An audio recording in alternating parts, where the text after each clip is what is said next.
Welcome to G Fun Facts Online. You are trying to enjoy a warm evening outside when you suddenly hear it, that familiar high-pitched whine. You slap your arm in frustration, looking down at the small, itchy welt left behind. It is a nearly universal human experience to despise mosquitoes. But the next time you swat at one of these bloodsuckers, consider this.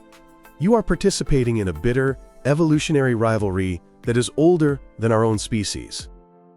Out of the roughly 3,500 known mosquito species on Earth today, only a tiny fraction actually prefer to feed on people. The vast majority are zoophilic, meaning they seek out the blood of birds, amphibians, or non-human mammals. The select few that actively hunt us are termed anthropophilic, which means human-loving. For decades, scientists have sought to understand why and when certain mosquitoes develop this lethal affinity for humans. Recent breakthroughs in genomics and evolutionary biology have uncovered a startling truth. We did not just accidentally cross paths with these pests. From our earliest bipedal ancestors to modern urbanites, the physiological traits and cultural habits of hominins directly engineered the diet, genetics, and global spread of the deadliest insects on the planet. For a long time, the benchmark for human mosquito coevolution was set in Africa. It was widely believed that the major African malaria carriers, such as Anopheles gambiae and Anopheles colusiae, developed their strong preference for humans relatively recently, between 50,000 and 61,000 years ago, coinciding with the rise of anatomically modern humans and early agriculture. However, a groundbreaking 2026 study published in Scientific Reports shattered this timeline.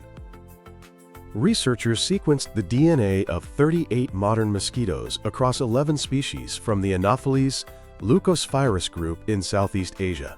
By analyzing mutation rates, they were able to reconstruct the evolutionary history of these insects. The results were astonishing. An ancestral mosquito species in this group developed a specialized craving for human blood between 2.9 and 1.6 million years ago. The epicenter of this dietary shift was Sundaland, a vast, now partially submerged landmass encompassing the modern-day Malay Peninsula, Borneo, Sumatra, and Java. Because anatomically modern Homo sapiens did not arrive in this region until roughly 76,000 to 63,000 years ago, they could not have been the catalyst. The dates point an unwavering finger at an earlier hominin, Homo erectus. Homo erectus arrived in the region around 1.8 million years ago. Before their arrival, mosquitoes in the rainforest canopy fed exclusively on the blood of non-human primates, a behavior that had been established for over 3.6 million years. But shifting a diet from a canopy-dwelling monkey to a hominin required more than just flying lower to the ground. For a massive evolutionary leap to occur, the new host had to be a highly reliable and abundant food source. Homo erectus, settling in large numbers on the forest floor, provided a predictable, steady supply of blood. As these early humans wandered into the tropical forests of Southeast Asia, they inadvertently triggered the transformation of a harmless, monkey-biting bug into one of the most effective disease vectors in history. Changing a diet from monkeys to humans requires massive genetic rewiring. Mosquitoes hunt largely by smell, utilizing a complex array of chemical receptors on their antennae to detect the unique body odors, carbon dioxide plumes, and thermal signatures of their preferred hosts. Early hominins were undergoing their own massive physical changes. By shedding thick body fur and developing advanced sweat glands for thermoregulation, our ancestors became walking olfactory beacons. We secrete a distinct pungent bouquet of skin volatiles, including lactic acid, ammonia, and specific compounds like sulcitone. To exploit Homo erectus and later Homo sapiens, mosquitoes had to fundamentally alter their sensory apparatus. A prime example of this mechanism is found in the modern Aedes aegypti mosquito, the primary vector for dengue, Zika, and yellow fever. By comparing the genomes of human-hungry mosquitoes to those that prefer animals, scientists discovered specific hotspots within the mosquito genome that dictate human preference. In particular, the evolution of human attraction is tightly linked to the heightened expression and ligand sensitivity of an odorant receptor gene known as AJOR4. This receptor acts like a biological lock, and the key that opens it is sulcitone, a chemical highly concentrated in human odor. When a random genetic mutation allowed an ancient female mosquito to better detect hominin scent, she gained a massive survival advantage. She could easily locate a slow-moving, relatively hairless, and abundant host, ensuring a rich blood meal to develop her eggs. Over countless generations, natural selection relentlessly favored these human-sniffing mutants. While Homo erectus was shaping Anopheles mosquitoes in the jungles of Asia, a completely different evolutionary drama was unfolding in West Africa, one driven not just by our bodies, but by our ingenuity. Aedes aegypti originated as a wild, forest-dwelling species that exclusively bit non-human animals and laid its eggs in tree holes. Yet thousands of years ago, a new ecotype emerged. The domesticated Aedes aegypti specializes almost entirely on humans. The driver of this evolution was extreme climate change coupled with human cultural adaptation. West Africa is characterized by long, intensely hot and dry seasons. Female mosquitoes are caught in a biological bind. They require blood to produce their eggs, but those eggs also require standing water to hatch. As early human societies developed in these arid regions, they began storing water in clay pots, gourds, and other accessible containers to survive the harsh, dry months. In doing so, humans inadvertently created the ultimate mosquito oasis. By gathering water when it was scarce, humans provided mosquitoes with a one-stop shop containing all the blood and breeding habitat they needed to survive. It was not living with people per se that made mosquitoes specialize in biting humans. It was actually them adapting to these really hot and dry places where they lived intimately with humans. This process is a textbook example of self-domestication.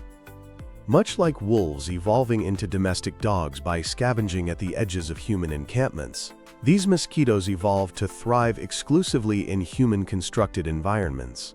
Eventually, this highly specialized, human-dependent lineage hitched rides on ships during the transatlantic slave trade, spreading its deadly, virus-transmitting capabilities to the Americas and across the globe.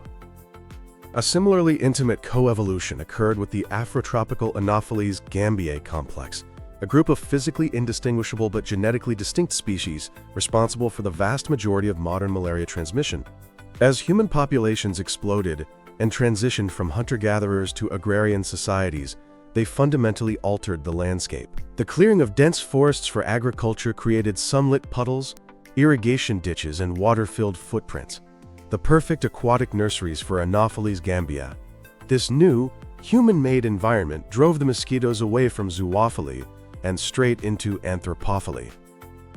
Genomic studies reveal that massive introgression, the transfer of genetic information between species via hybridization, allowed the Anopheles gambiae and Anopheles funestis complexes to rapidly adapt to these new anthropogenic niches. The evolutionary divergence within these mosquito species sometimes mirrors our own cultural milestones. For instance, the split between indoor-dwelling and outdoor-dwelling ecotypes of Anopheles funestis traces back roughly 1850 years, closely following the timeline of African rice domestication and the subsequent shifts in human habitation. We literally built the ecological stages upon which these insects evolved. The biological entanglement of hominins and mosquitoes is not just a chapter of prehistoric trivia. It is an ongoing, high-stakes arms race. Anthropophily is the single most critical factor that makes mosquitoes such devastating disease vectors. If they did not overwhelmingly prefer humans, pathogens like the malaria parasite or the dengue virus would struggle to maintain the unbroken transmission cycles required to cause global epidemics. Today, human behavior and interventions continue to violently force mosquito evolution. The widespread distribution of insecticide-treated nets across Africa has placed immense selective pressure on Anopheles populations. To survive this physical and chemical barrier, some highly anthropophilic mosquitoes are exhibiting rapid behavioral shifts. They are changing their peak biting times from the middle of the night to the early evening or dawn, catching humans while they are awake and outside the protection of their nets. In some areas, these specialized human biters are even displaying evolutionary bistability, reverting slightly to generalized feeding behaviors and taking blood from cattle when humans become too difficult to access. Simultaneously, the modern era is accelerating the very conditions that breed human specialist mosquitoes. Swelling megacities and rapid urbanization, particularly in sub-Saharan Africa, are creating vast landscapes filled with artificial containers, poor drainage, and millions of tightly packed humans. Predictive models indicate that within the next 30 years, this intense urbanization, combined with a warming global climate, will likely drive even more mosquito populations to shift their genetic preference toward human hosts. When we look at the broad sweep of human history, we tend to focus on the mastery of fire, the invention of agriculture, and the building of sprawling metropolises. Yet, perfectly mirrored in our ascent is the shadow of the mosquito. By walking upright, losing our fur, storing water in droughts, and gathering in dense communities, hominins unwittingly sculpted a harmless, canopy-dwelling insect into the deadliest creature on Earth. The high-pitched whine that disturbs a quiet evening is not merely a nuisance. It is an ancient echo of our own evolutionary success, a biological consequence of Homo erectus stepping out into the prehistoric forests nearly 2 million years ago. As long as humans continue to reshape the planet, the mosquito will be right beside us, evolving, adapting, and feeding on our shared history. Thank you for listening to G Fun Facts Online.